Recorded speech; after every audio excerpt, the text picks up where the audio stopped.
हर हर महादेव, जय श्री महाकाल। उम्मीद करती हूँ आप सब लोग ठीक होंगे, तंदुरुस्त होंगे, आप अपने घरों में खुश रहें, भगवान की कृपा आप सब पर बनी रहे।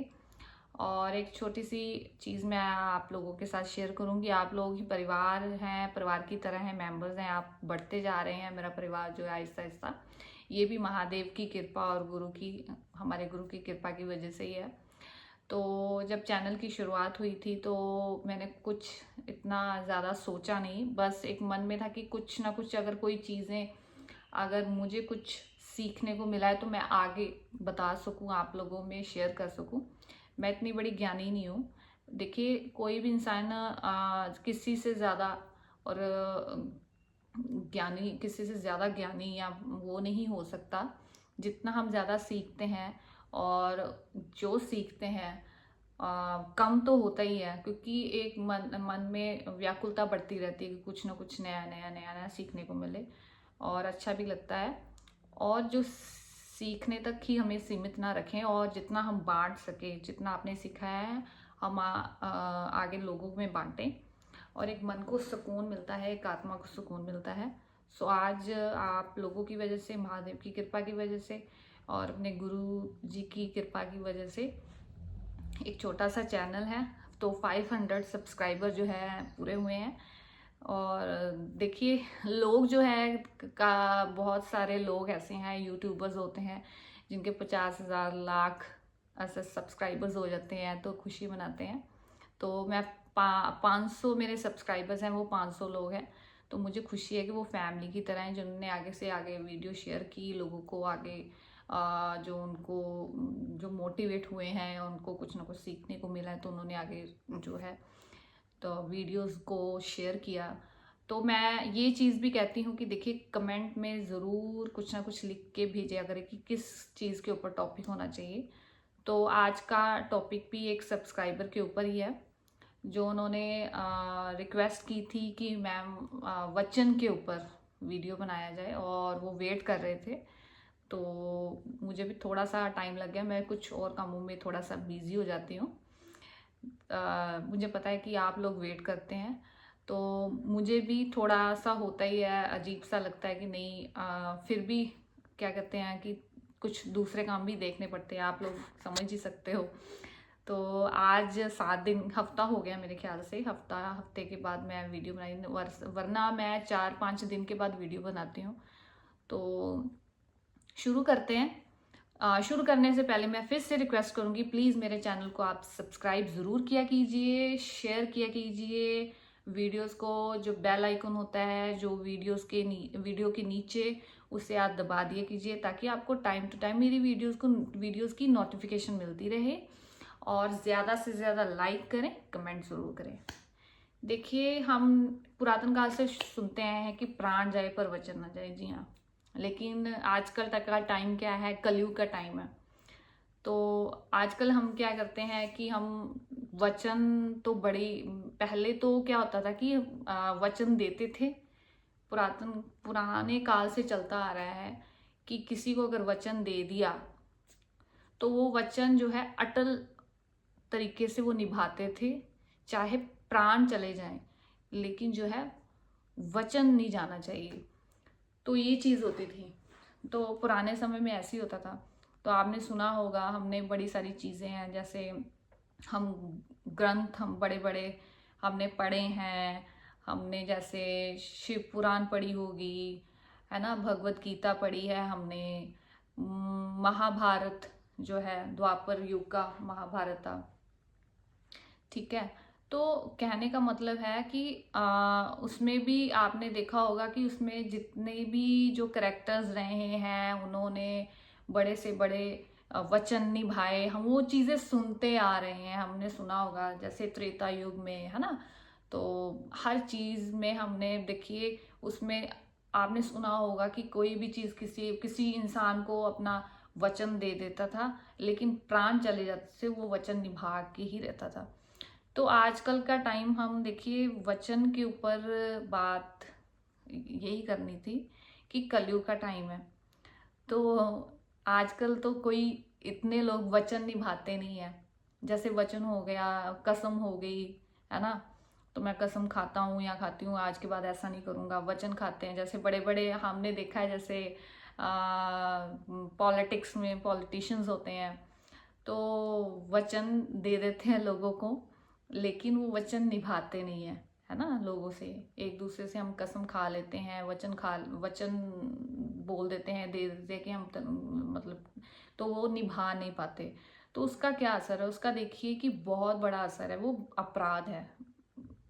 सही बात है कि हम जो मुंह से बोल देते हैं और वो निभा नहीं पाते।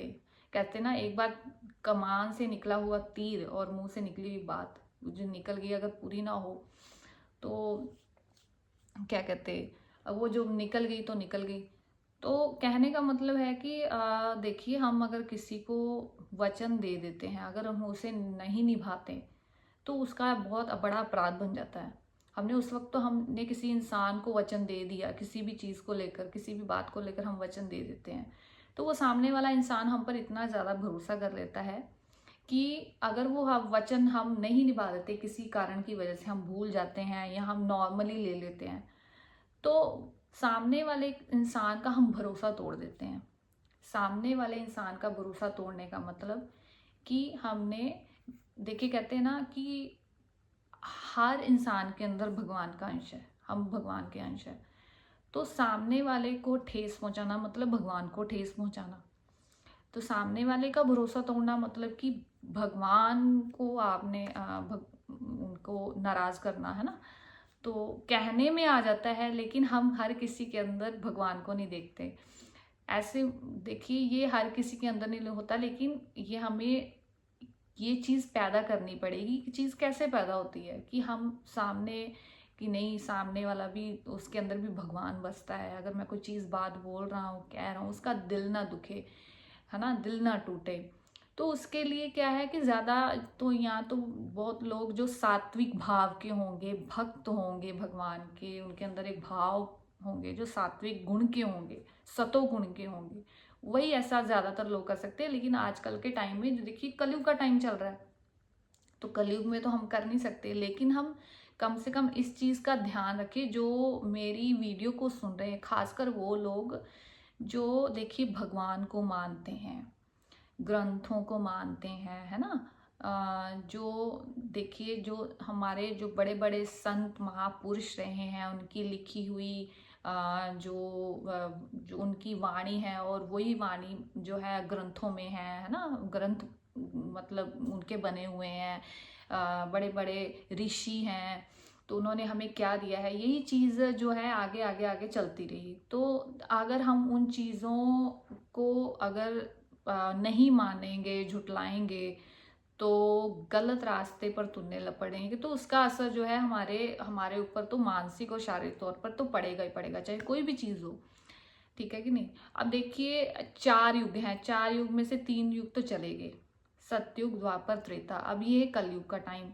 तो कलयुग में क्या है कि हम इंसान जो है, हमारे अंदर 2 तरह के लोग हैं, ठीक है ना। हमारे अंदर राक्षस भी है। देखिए, राक्षस देखने को नहीं मिलते, पहले होते थे। कलयुग में कहते कि एक इंसान एक देह, ठीक है कि नहीं, एक ही घर के अंदर एक इंसान, उस एक ही देह है, देह के अंदर जो है हमारे अंदर राक्षस भी है, और क्या कहते, एक अच्छा इंसान भी है, ठीक है कि नहीं।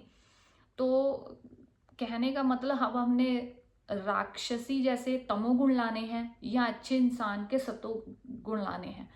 तो वही जो मैं वचन पे बात कर रही थी कि देखिए, वचन कहना और कथनी और करनी में बहुत फर्क होता है। हम बड़ी चीज़ें, हम देखिए आजकल के टाइम तो हर कोई इंसान ना बहुत झूठ बोल रहा है, हर किसी इंसान का दिल तोड़ रहा है, किसी के साथ गलत कर रहा है।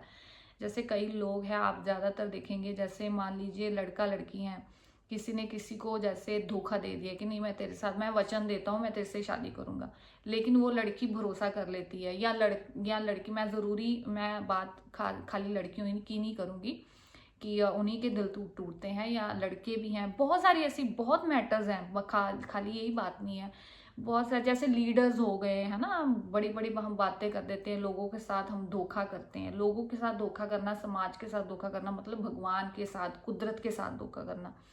तो आप अगर किसी भी बात को लेकर किसी को वचन दे रहे हैं और वो वचन निभाया नहीं, वो कसम निभाई नहीं, अगर आप तोड़ देते हैं तो उसका अपराध लगेगा, आपकी बुद्धि भ्रष्ट हो जाएगी। ठीक है। तो आजकल के टाइम में तो मेरे हिसाब से 100 में से बहुत ही 10%, मेरे हिसाब से 10 से भी कम परसेंट ऐसे लोग हैं जो वाकई में जो कसम निभाते होंगे, वचन निभाते होंगे। नहीं तो ज़्यादातर लोग जो है इन चीज़ों को आजकल नॉर्मली ले लेते हैं। लेकिन यही तो कलयुग की वो बात है कि कलयुग में हम ऐसे बसे हुए कि कलयुग में हमारी जो है बुद्धि खास करके बुद्धि भ्रष्ट होगी। तो कलयुग का जो टाइम है ना, ये राहु का टाइम है। तो राहु क्या है, राहु का हिस्सा है ऊपर का हिस्सा दिमाग का। जो आपने देखा होगा राहु और केतु की, आपने स्टोरी सुनी होगी। जब समुद्र मंथन हुआ था तो क्या कहते, उसमें से शायद हो सकता है मेरी वीडियो थोड़ी लंबी हो जाए, लेकिन वचन पे अगर बात आई है तो इस पे हम देखिए, हो सकता है ये टॉपिक आपको इंटरेस्टेड लगे। तो कहने का मतलब है कि उसमें मंथन की बात कर रहे थे, तो मंथन में से अमृत निकला था और अमृत जो है देवताओं को जाना था। उसमें से मोहिनी अवतार लिया था भगवान विष्णु जी ने। तो वो अमृत बांट रहे थे देवताओं में, तो उसमें से एक राक्षस आया। राक्षस जो था के, है ना, केतु, राहु केतु, आपने सुना होगा राहु, राहु और केतु। तो कहने का मतलब है उसने क्या किया, उसने देवता का रूप धार कर देवताओं में चला गया और अमृत पी लिया कि मैं अमर हो जाऊंगा। लेकिन भगवान विष्णु जी को पता लग गया, उन्होंने सुदर्शन चक्र चलाया, जैसे ही उसके कंठ तक यहाँ तक पहुंचा तो वो चीज अमर हो गई थी। और निचला हिस्सा मतलब सॉरी पूरा हिस्सा, सॉरी पूरा मतलब कहने का मतलब अमृत पी ही लिया था। और जैसे उन्होंने उसका सिर धड़ से अलग कर दिया तो वो अमर हो ही चुका था। और जो ऊपर का हिस्सा उसको राहु बोला जाता है, नीचे को, निचले हिस्से को केतु माना जाता है। तो अब कहने का मतलब है जो अब राहु केतु हम सुनते हैं, राहु केतु, कई लोग डरते भी हैं, कुंडली में राहु खराब हो गया, केतु, बहुत डरते हैं लोग। अब देखिए, मैं आपको बताती हूँ, यही जो राहु है हमारा दिमाग घुमाता है। और यही जो कलयुग का टाइम है, ये राहु का टाइम है। जो भी हम काम कर रहे हैं, जो भी क्रिया, जो भी जैसे जो आजकल की टेक्नोलॉजी है, जैसे मोबाइल फोन्स हैं, कंप्यूटर्स हैं, टीवी हैं, बहुत सारी चीज़ें, मशीनें हैं, है ना, और भी बहुत सारी जैसे हाई जो एडवांस टेक्नोलॉजी बढ़ती जा रही है, सारा कुछ जो हम ज़्यादा यूज़ कर रहे हैं, ये सारा राहु ही है। तो हम जो कलयुग में जी रहे हैं, समझ लीजिए कि ये राहु जो है, राहु का टाइम जी रहे हैं। तो आप देखिए कि जो कलयुग का टाइम है ज़्यादा, तो क्या होगा कि जो तमोगुणी स्वभाव के होंगे या रजोगुणी स्वभाव के होंगे, तो वो ज़्यादा देखिए वो क्या करेंगे, वो ज़्यादातर दूसरों को, लोगों के साथ धोखा करेंगे, गलत करेंगे, चोरी चकारी करेंगे, 2 नंबर का काम करेंगे। तो वचन तो दूर की बात है कि वचन निभाएंगे। तो कलयुग में तो ऐसी, कलयुग में कहा गया है कि लोग वादा करेंगे लेकिन निभाएंगे नहीं, वचन कहेंगे, निभाएंगे नहीं। ज्यादातर ये चीज लीडरों में पाई जा रही है आजकल। पॉलिटिशियंस आपको देखते हैं तो कहते हैं हम सड़कें बना देंगे, हम ये कर देंगे, हम वो कर देंगे। तो वो चीज़ हो नहीं पाती है ज़्यादातर, तो बहुत कम लोग हैं ऐसे। सो हाँ, बहुत सारी ऐसी संस्थाएं भी चली हैं जो आजकल लोग जो काम कर रहे हैं अच्छे स्वभाव के हैं, ठीक है कि नहीं। तो ज़रूरी नहीं है, देखिए कलयुग है, हम कहते हैं ना कि अगर जो सतोगुणी इंसान है, कुछ ज़रूरी नहीं है, अगर मान लीजिए अगर कोई उसमें ज़्यादा सतोगुण पाए जाते हैं, कुछ रजोगुण भी पाए जाते हैं, तो हमें कंट्रोल करना पड़ता है, हमें देखना पड़ता है कि आज मेरे अंदर रजोगुण तो नहीं है। अगर सतोगुण स्वभाव का है, भाव आ रहे हैं, अच्छे कार्य अगर वो कर रहा है, अगर मतलब डेली अपनी दिनचर्या को ठीक कर रहा है, हर अच्छा खा रहा है, अच्छा पी रहा है, अच्छा देख रहा है, अच्छा सुन रहा है, अच्छा पेश आ रहा है हर किसी के साथ, तो अपनी वाणी को ठीक रख रहा है, हर किसी के साथ अच्छा बोल रहा है, तो वो सतोगुण का ही हो गया। तो उसे क्या कहते हैं, उस इंसान को क्या कहते हैं, किसी से फर्क नहीं पड़ता कि उसको कोई गलत बोल रहा है, कोई गलत हो रहा है या, तो सिर्फ वो अपने जो है क्या कहते हैं अपने में रहता है, तो अपने भगवान की भक्ति में लीन रहता है। तो जो सतोगुण नेचर का इंसान होगा तो वो तो सत्य ही हमेशा कहेगा और सत्य ही करेगा। अगर वो किसी को वचन देगा तो वो निभाएगा भी। अब जो गलत करते हैं, जो वचन नहीं निभाते हैं, जो कसम खाते हैं, कस्में तोड़ देते हैं, आजकल लोग बड़े नॉर्मली जिन चीज़ों को लेने लग पड़ गए हैं। हमारे गुरुजी भी कहते हैं कि बहुत इसका बहुत गलत असर पड़ रहा है, लोग पड़ेगा आगे। मान लीजिए कि किसी ने वचन दे दिया, किसी को कसम दे दी, निभाई नहीं, टूट गई, और सामने वाले ने उस पर भरोसा कर लिया, उसका दिल टूट गया, तो सामने वाले को ठेस पहुंचाना मतलब हम भगवान को ठेस पहुंचा रहे हैं, हम भगवान की कुदरत को, समाज को हम ठेस पहुंचा रहे हैं, गलत कर रहे हैं। तो उसका असर ज़रूर उस पे क्या है, अपराध लगेगा, दोष लगेगा उसे, ठीक है कि नहीं, उसकी बुद्धि भ्रष्ट हो जाएगी। तो वो चीज़ उसकी ज़िंदगी में मतलब ऐसे ऐसा गलत होने लग पड़ेगा। तो हम उस वक्त हम ध्यान नहीं देते, हम चीज़ों को बड़ा लाइटली आजकल ले रहे हैं, हर चीज़ को हम लाइटली ले रहे हैं। तो कलयुग है। अब देखिए जो सतोगुण का इंसान का बंदा होगा, जो यहाँ भक्ति कर रहा होगा, जो साधक होगा, तो जिस घर में कहते हैं अगर एक बंदा भी अगर साधना भक्ति कर रहा है तो उस घर में कलयुग एंटर ही नहीं होता। तो ना ही ज़्यादा ग्रह नक्षत्र प्रभाव डालते हैं अपना गलत, ये वाकई में सत्य बात है। कलयुग में तो हम बहुत जल्दी भगवान को प्राप्त कर सकते हैं, लेकिन हम उन चीज़ों से घिरे हुए हैं, काम क्रोध लोभ मोह मद मत्सर्य से इतना ज़्यादा घिरे हुए हैं कि हम उन चीज़ों के अलावा हमें वो चीज़ों से हम इतना घिरे हुए हैं कि हमें भगवान नज़र ही नहीं आते, हमें अच्छाई सतोगुण जो है हम उन चीज़ों से दूर हैं। क्योंकि हम उन चीज़ों को हमने खुद ही उसमें अपना, जैसे मकड़ी का जाल होता है ना, तो ये मकड़ी की जाल की तरह में हम इन मोह माया में फंसे हुए हैं, हमने खुद ही फंसाया है इन चीज़ों में। तो भक्ति टफ नहीं है, मुश्किल नहीं है। हमारे गुरुजी भी कहते हैं कि भक्ति जो करनी टफ नहीं है, टफ क्या है, गलत चीज़ों से निकलना। तो ये जो मन बुद्धि है ना, मन और बुद्धि खासकर ये जो मन है, ये बार बार बार बार विचलित होता रहता है, विचलित होता रहता है। थोड़ा सा अच्छा हो जाएगा, फिर अगले दिन गलत हो जाएगा। हमने अगर मान लीजिए अगर किसी आज अच्छा हुआ, आज अच्छा फील हुआ, आज मन कर रहा है कि पाठ पूजा करने का, आज मन कर रहा है मेडिटेशन करने का, कल फिर गंदा हो जाएगा। कल हो सकता है आप कुछ गलत करने लग पड़े, कल आप करे ही ना मेडिटेशन, भगवान की तरफ ध्यान ही ना दे। तो हमें मन को कंट्रोल करना बहुत मुश्किल है, उस चीज़ को करना मुश्किल है, भक्ति को करना मुश्किल नहीं है। तो यही हमारे गुरुजी भी समझाते हैं। और देखिए वचन और कसम हम अगर किसी को दें तो बहुत ध्यान से दें, वरना ना ही दें। हाँ ये कहे कि हाँ मैं इस चीज़ के लिए कोशिश कर सकता हूँ, वरना वचन और कसम बिल्कुल भी ना दे, किसी भी चीज़ को लेकर ना दे, किसी के साथ गलत ना करें। देखिए अगर किसी के साथ गलत करेंगे, किसी के साथ गलत कसम खाएंगे, वचन देंगे, तो वो आपका बुरा कर्म बन जाएगा, वो कर्म वो आपके खाते में लिखा गया।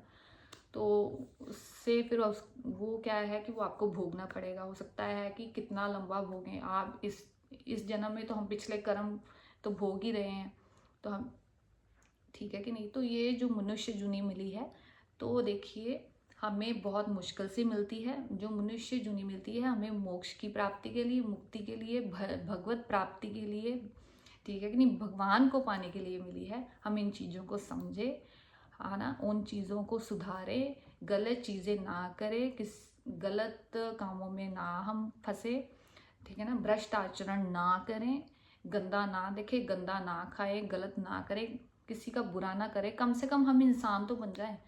अगर आप डेली भक्ति नहीं कर सकते, हम कम से कम थोड़ा सा हम टाइम तो दें खुद को, हम टाइम दें कमरे में, एक शांत कमरे में थोड़ा सा मेडिटेशन करें। हम अपना स्ट्रेस डिप्रेशन ही किन चीज़ों से आता है, भ्रष्ट आचरण की वजह से। गलत काम हम चीज़ें करते हैं, गलत कामनाएं करते हैं अलग अलग, अगर वो पूरी नहीं होती तो हमें काम क्रोध लोभ मोह आता है, ये चीज़ें आती हैं, तो हम बहुत सारा गलत करने लग पड़ते हैं। अपने साथ तो करते ही करते हैं बहुत ज़्यादा गलत, दूसरों के साथ भी करते हैं, दूसरों के साथ झूठ बोलते हैं, दूसरों के साथ कस्में खाते हैं, वचन खाते हैं लेकिन निभाते नहीं है, बहुत सारी ऐसे गलत चीज़ें करते हैं, दूसरों का दिल दुखाते हैं। तो उससे क्या है, किसी का तो आप गलत कर रहे करें, उससे ज़्यादा आपका गलत होगा। तो हम ये चीज़ें ना करें, भगवान पे विश्वास रखें, भगवान का जितना ज़्यादा हो सके हम नाम जप करें, ताकि आप पिछले जो भी हो चुका, आपसे गलती हो चुकी है, या किसी से वचन किया है, वचन नहीं निभा पाए, कसम खाई है, तो आप उन चीज़ों को काट सकते हैं, आप पश्चाताप कर लें। भगवान क्यों नहीं माफ़ करेंगे। लेकिन जब आप एक बार आपने पश्चाताप कर लिया, एक बार आपने भगवान से माफ़ी मांग ली, तो क्यों नहीं माफ़ करेंगे। भगवान का दिल तो बहुत बड़ा है, बहुत कृपालु है। लेकिन उसके बाद देखिए ऐसा ना हो कि आज आपने गलती की, माफ़ी मांग ली, फिर अगले दिन गलती कर ली, नहीं, फिर वो बहुत बड़ा अपराध बन जाएगा। फिर वो उससे आप तो छूट नहीं पाएंगे। एक बार आपने प्रायश्चित कर लिया, एक बार आप जो गलतियां हो गई पिछली पास्ट में या कुछ भी है, तो आप उसका पश्चाताप कर लें। तो अब मन से ही पश्चाताप कर सकते हैं, ठीक है कि नहीं। ये नहीं कि गंगा नहाने से ऐसा होगा। बहुत सारे ऐसे लोग हैं जो गंगा नहाते हैं लेकिन फिर भी वो गलत 2 नंबर का काम कर रहे हैं, अपराध कर रहे हैं। नहीं, यहाँ से देखिए, जो चीज़ गलत चीज़ें होती हैं मन से ही होती हैं, अच्छी चीज़ें भी मन से ही होंगी। तो इस मन को हमें अब मारना है, बार बार इसे धोना है, इसकी धुलाई करनी है। उसकी धुलाई कौन कर सकता है, किस चीज़ से होगी, भगवान के नाम से, नाम जप से। तभी कहते हैं कलयुग केवल नाम आधारा। सो आज का टॉपिक कैसा लगा आपको। तो अगर अच्छा लगा हो तो प्लीज़ मेरी वीडियो को ज़्यादा से ज़्यादा ज़रूर शेयर कीजिएगा, कमेंट करिएगा, लाइक ज़रूर कीजिएगा। हर हर महादेव, जय श्री माता।